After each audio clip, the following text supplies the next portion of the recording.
to Israel after Parliament adopted a highly controversial law to limit the Supreme Court's powers. Protests have greeted that.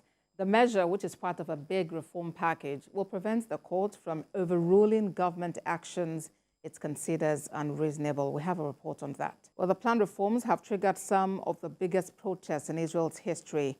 The police clashed with crowds of protesters at night in Jerusalem and Tel Aviv and used water cannon to disperse protesters blocking highways. On Monday, at least 22 people were arrested. Critics say the hard-right government reforms threaten Israel's democracy. After months of mass street protests over the judicial reform, Monday's Knesset vote was an important victory for Prime Minister Benjamin Netanyahu.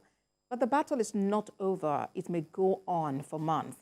A political watchdog group and centrist opposition leader, Yair Lapid, plan to petition the Supreme Court to annul the new law. Meanwhile, Israel's Histadrut's trade union confederation has threatened a general strike, and thousands of military reservists, including Air Force pilots, have vowed to not report for duty if the law is allowed to stand. Prime Minister Netanyahu has insisted the law is necessary for the government to carry out policy in line with the decision of the majority of the citizens of the country. But he said he was willing to resume talks with the opposition even until November to find an all-inclusive agreement. Opponents fear the changes could undermine the country's democratic system, tipping it into authoritarian territory. But for more on Israel's judicial reform, journalist Mona Kandel joins me from Palestine. Thank you for joining us on The World Now. I'm curious, what exactly have you seen and heard since the adoption of this controversial judicial overhaul by the parliament? Well, first of all, this legislation limit the Supreme Court's powers to overturn government decisions. We are speaking about the Israeli government, of course, and it deemed unreasonable, passed by a 64-0 vote after opposition Knesset members abandoned the session. This means giving Israeli Prime Minister Benjamin Netanyahu and his ministers, far right-wing ministers from the settlers, aggressive policies against the Palestinians. It will, of course, have negative implications for Palestinians. The Supreme Court has not helped out to fairly judge the Palestinians and has ruled in favor of the settlers, in favor of assassinations, in favor of giving and taking more laws that would allow the Israeli regime and the Israeli authorities to annex lands, to confiscate lands from the Palestinians, and even to carry out more assassinations against the Palestinian fighters whom the Israelis consider as Palestinian terrorists. But it will definitely make Netanyahu even more aggressive against the Palestinians.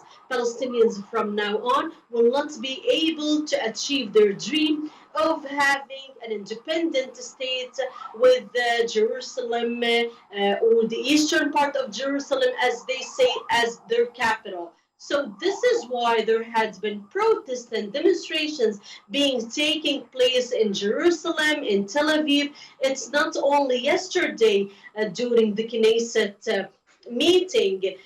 For months, every Saturday, thousands of Israelis had been holding protests and demonstrations demanding Netanyahu to leave, because they know at the end of the day he was doing his utmost in order to please the settlers, the far-right Israeli settlers who live illegally in the settlements built on Palestinian lands, whether in the occupied West Bank or in the occupied Jerusalem. But Mona, how are Palestinians reacting to this? Of course, we are speaking about they claim that this legislation would be in favor of the Israelis. And this is exactly, it would be in favor of the Israelis, the Jewish Israelis, and not the Palestinians, the Arab Palestinians who are living in their lands that were occupied in 1948. Palestinians know very well that from now on, Netanyahu and even all the Israeli previous cabinets were doing only things that will be in favor of the Israelis themselves and not the Palestinians. Israel doesn't agree or believe that Palestinians are the real owners of the land. They don't care whether to give Palestinians their rights or not. At the end of the day, while Netanyahu is doing his utmost to bring this legislation and the Knesset would be making this legislation, approving this legislation, the Israelis themselves, the Jewish Israelis, are many of them are against this legislation because they know it will not be fair for them. It will give the upper hand for Netanyahu himself and the extremist right-wing Israeli settlers in the cabinet, of course. Well, the conversation will definitely continue. We'll be monitoring what is going and how all of this is resolved. Mona Kandil is a journalist and joined us from Palestine. Thank you for talking to us on The World Now.